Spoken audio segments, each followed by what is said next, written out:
E o ex-coordenador da Força Tarefa da Operação Lava Jato em Curitiba, Deltan Dallagnol, ele decidiu renunciar ao seu cargo no Ministério Público Federal. A tendência é que ele também entre para a política, disputando as eleições de 2022. A expectativa no mundo político é que o Deltan se filie, como Sérgio Moro, ao Podemos. Em setembro do ano passado, Dallagnol se afastou do comando da Lava Jato na capital paranaense, em meio às repercussões do vazamento de suas mensagens e de outros integrantes da Força Tarefa que foram conseguidas por hackers. No YouTube, sem detalhar o futuro, Deltan Dallagnol falou sobre a saída do Ministério Público Federal. Vamos ver um trecho.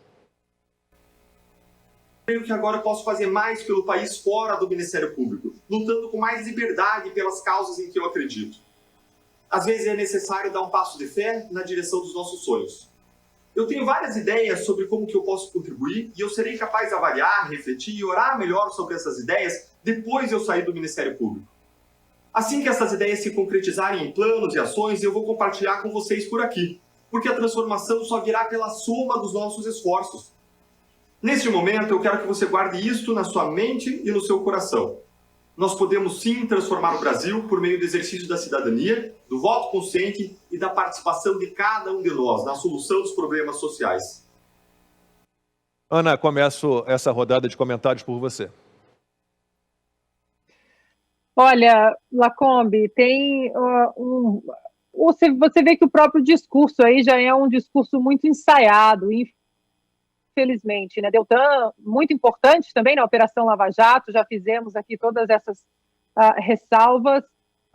Ali era um dos autores e que impulsionava o pacote ali, né, das 10 medidas contra a corrupção, mas especialistas também, juristas, alguns diziam, juristas até bem neutros, olhando o pacote por um prisma mais técnico, dizia que aquele pacote tinha algumas jabuticabas perigosas ali, que dava muito poder ao Ministério Público. Isso também não foi trazido à tona de uma maneira honesta, das pessoas realmente entenderem o que se tratava daquele pacote. E tem um ponto que eu acho que o Constantino trouxe no primeiro comentário dele, que o Constantino disse que é em relação ao armamento civil responsável, né? Nós sabemos muito bem que aqui nos Estados Unidos existe a segunda emenda, mas que isso é uma bandeira bolsonarista. Vou discordar um pouco do Consta, porque eu acho que não é uma bandeira bolsonarista. Eu acho que a direita, e aí vai entrar naquela nossa treta aqui com o Fiuza, a direita entendeu que o armamento civil responsável é um direito do cidadão, você proteger a sua propriedade, você proteger a sua família. Então, eu não acredito que seja uma pauta bolsonarista, mas uma pauta do cidadão responsável, que quer proteger a sua família, a sua propriedade, o seu legado, e que, de uma certa forma, hoje vê só um lado sendo armado, só um lado aí tendo esse poder de fogo. E essa é uma pauta que nós sabemos que personagens como Deltan Dallagnol ou como Sérgio Moro, eles são contra. Pode ser que isso, destrinchando, saindo dessa retórica bonitinha, desse discurso bonito, empacotado aí de carinhas da Lava Jato, o brasileiro tem que começar a perguntar quais são as pautas em relação ao aborto, senhor Moro, senhor Dallagnol, em relação ao armamento civil responsável, em relação à diminuição do Estado. De uma certa forma, Lacombe, eu acho ótimo que esses nomes venham aí a público e queiram tentar esses cargos eletivos para o Congresso, porque a gente precisa perguntar o que eles acham. Agora, nós temos que encostá-los na parede agora e perguntar, e não apenas ficar vivendo, morando nesse discurso retórico aí com uma fita de que nós somos a cara da Lava Jato. Fiuza, Deltan Dallagnol. Já falamos do Moro, agora Deltan Dallagnol. Primeiro, só uma nota rápida sobre esse vídeo do Sérgio Moro, né? Sobre ele vai estar no Congresso entrevistando o humorista e tal. Ele virou um fanfarrão, né? Esse vídeo só um fanfarrão pode fazer. Um homem que representa o que ele representa na história. Isso não vai ser apagado, né? Porque, evidentemente, tem uma guerrinha de informação entre os ignorantes, né, dizendo, não, então a Lava Jato, na verdade, foi um cálculo. Não tem como, companheiro. Lê os processos. Lê os processos. Aquilo foi um avanço institucional contra o crime. Né? Estão lá todas as responsabilidades muito bem demarcadas. Né? A ação do Lula com os diretores da Petrobras, com os empreiteiros, com os seus correligionários, com o pichuleco. Todo o sistema está muito bem demonstrado. Isso é um trabalho virtuoso, não é porque eu quero que seja, não. É porque é.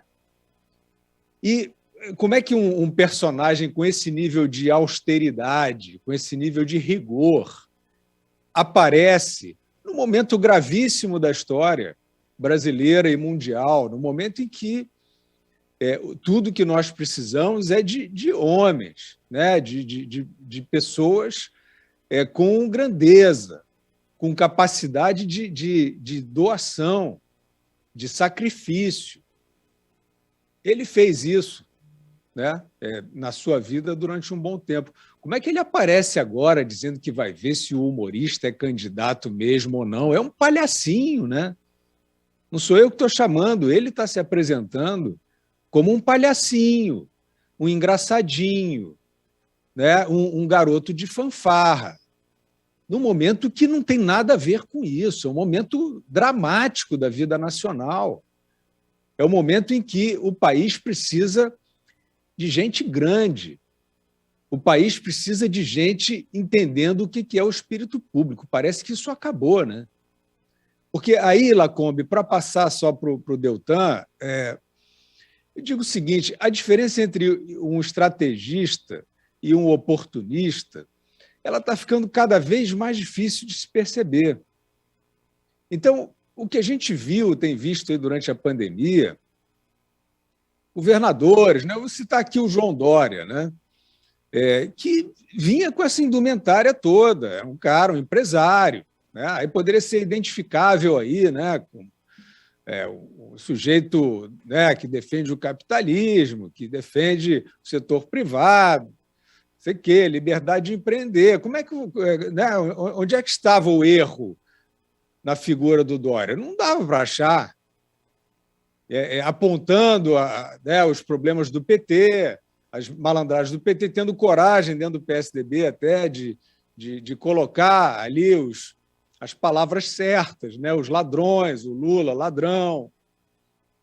De repente, vem uma pandemia e esse personagem sai fazendo ações histriônicas dentro de uma crise sanitária, sai vendendo eficácia de trancamento que ele nunca pôde atestar e nunca atestou.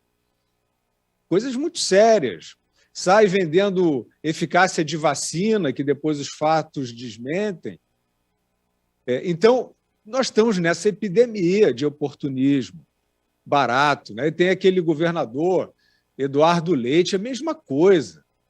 O cara é um outdoor, né? Tal, aí fala da vida pessoal para se humanizar, mas ele foi lá e trancou, disse que aquela gôndola de supermercado você não pode ir lá não, porque senão é o vírus e tal. E eu não sei, eu acho que a opinião pública está embarcando de alguma forma nesse tipo de oportunista, mas é um oportunismo muito, muito ralo. Então, aí chegamos ao Deltan Dallagnol. Mais um que tem o seu nome na história, né, numa página virtuosa da história, da Operação Lava Jato. Fez bem o seu trabalho, teve coragem e fez bem ao país com aquele trabalho. No entanto, muito antes dessa conversão aí, desse cavalo de pau da biografia do Sérgio Moro, o Deltan, para mim, já era um personagem que incomodava no pior sentido.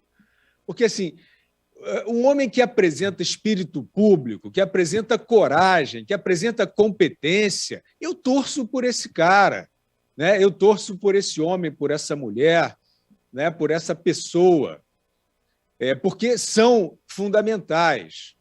Né? Não são a maioria, nunca serão a maioria. Né? E nós vamos acompanhando. De repente, começa o cineminha. Poxa, a gente tem um tempo de janela aqui, a gente sabe quando vem o cineminha. Né? E essas 10 medidas da corrupção já eram cineminha. Companheiro, trabalha. Onde é que está a Operação Lava Jato? Ah, não, vai acabar a Operação Lava Jato. Acabou, vão matar a Operação Lava Jato. Eu só vi o Deltan falando nisso, mas e os inquéritos? Né? E eu posso dizer porque ele foi fundamental, ele foi um herói nessa operação. Então, eu estou sendo assim, absolutamente honesto. E se amanhã ele fizer uma correção de rumo e voltar a ajudar, eu vou aplaudir. Certo? Então, começa a falar as 10 medidas e não sei o quê, e vão acabar com a Lava Jato. Eu já perguntava, Deltan, onde é que estão os inquéritos? Onde é que está a investigação contra Dilma Rousseff? Não aparecia. Aí, de repente, se formou um cerco que foi uma conspiração, uma tentativa de virada de mesa no Brasil, conduzida pelo triste personagem Rodrigo Janot, uma operação que eu ia dizer nebulosa, mas uma operação porca. Porca. Uma delação do Joesley Batista, não sei o quê, que era uma ação de virada de mesa contra o presidente. Na época, Michel Temer, que era o presidente que veio do impeachment e que veio com uma agenda positiva. Por isso que eu estou falando, não adianta os decalques, não adianta o sobrenome ideológico, não sei o quê. Você tem que olhar o tempo inteiro o que está sendo feito. Porque é isso, daqui a pouquinho vira uma doutrina trans, vira uma convicção meio coreográfica. A gente vê isso toda hora. Então, esquece o conceito. Não adianta, não dá camisa a ninguém. Tem que ver o que o personagem está fazendo, senão ele deita naquela caminha que ele fez. E o Deltan foi assim, no momento desta conspiração, que foi liderada por esse triste personagem, liderada não, operada, né, por esse triste personagem Rodrigo Janot, apoiada por essa imprensa que virou consórcio, né, uma coisa horrenda, lá com o Joesley Batista, uma delação imprestável que foi cancelada. Onde é que estava o Deltan Dallagnol nessa hora? Ele estava nesse numerito, ele estava nessa ópera bufa. Ele apoiava o Luiz Roberto Barroso, o ministro Luiz Roberto Barroso, que usou um desses expedientes de prorrogar indefinidamente investigações do Temer para fazer política, que é o que eles fazem todos os dias e continuam fazendo.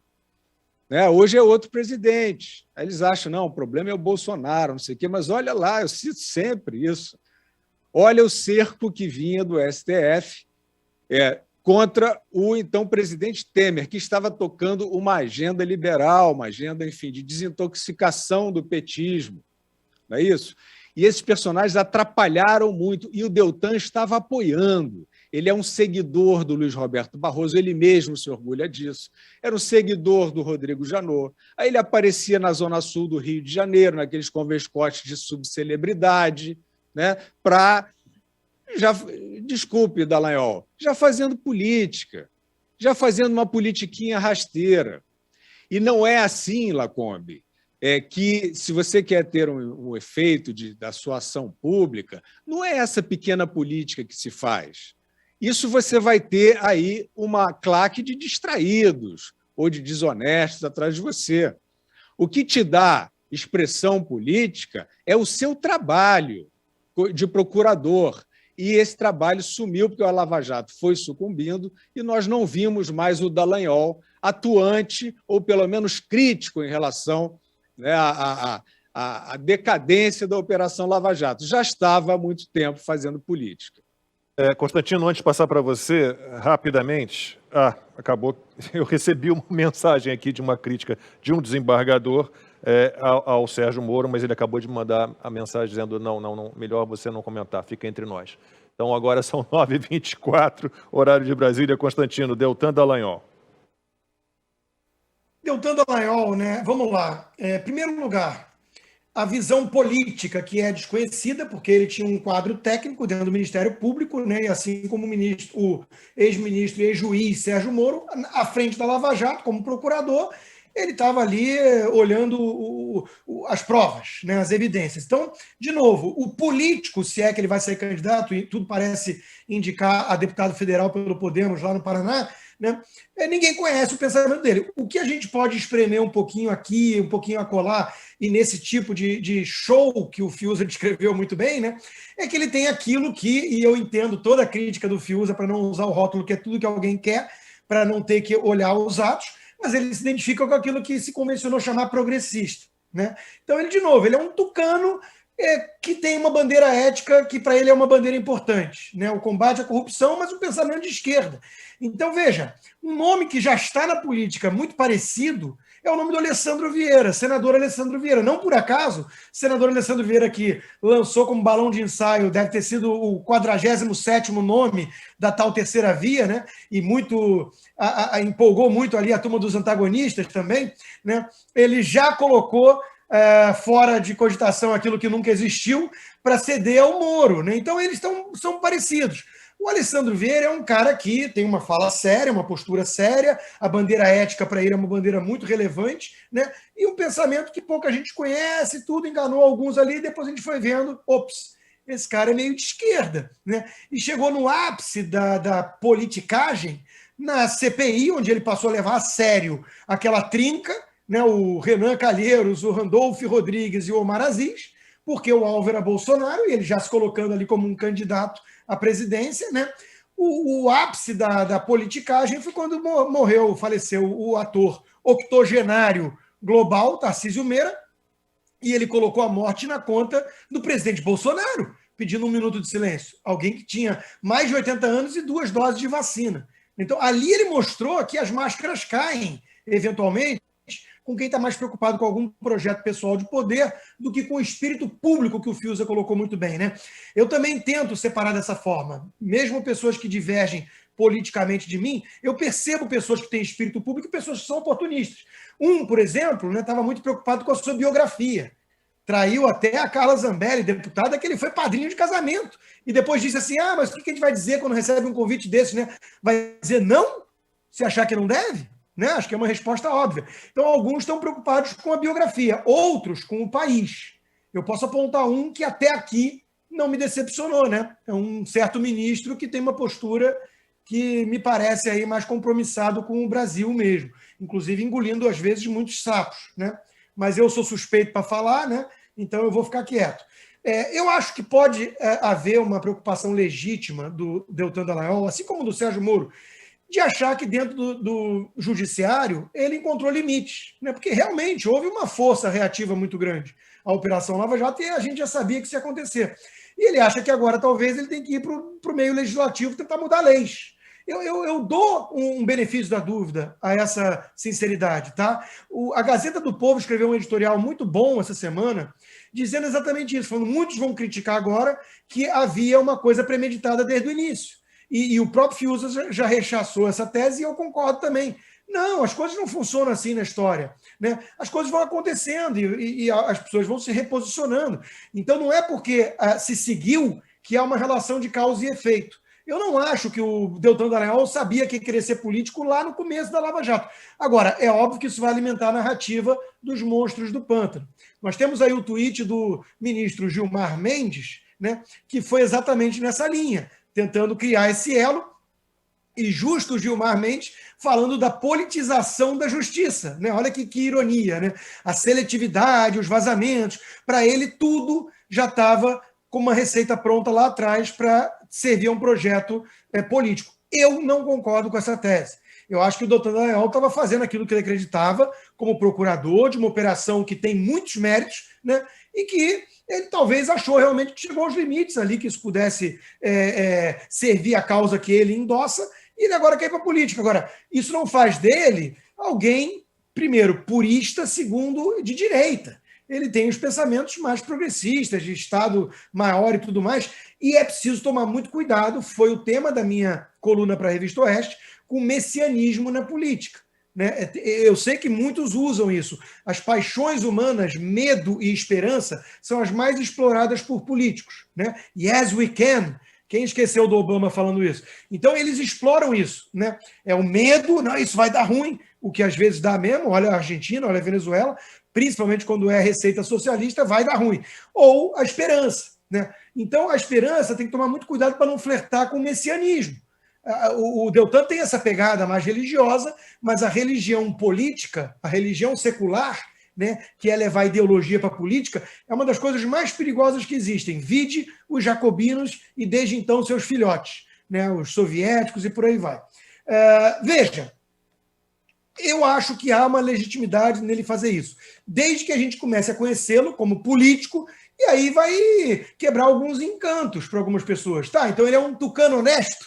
Mais ou menos essa definição? É um tucano honesto? Pode ser, existem muitos tucanos honestos, né? A gente vai divergir da receita política e vai reconhecer que o cara quer combater a corrupção. Mas, às vezes, como nessas mesmas 10 medidas apontadas pelo Fiuza, às vezes ali peca pelo instrumento.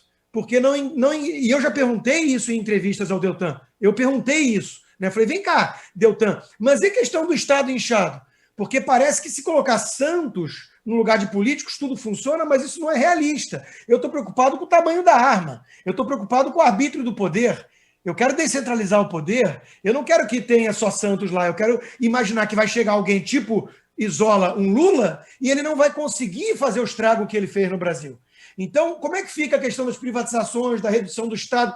Ele saiu pela tangente, porque não é a praia dele, não é a bandeira dele, e pelo visto ele não é muito simpático a ideia de um Estado bem mais enxuto. Então, isso é o que vai vir à tona agora. Vamos conhecer os políticos Moro e Deltan Dallagnol. Acho que vai decepcionar muita gente.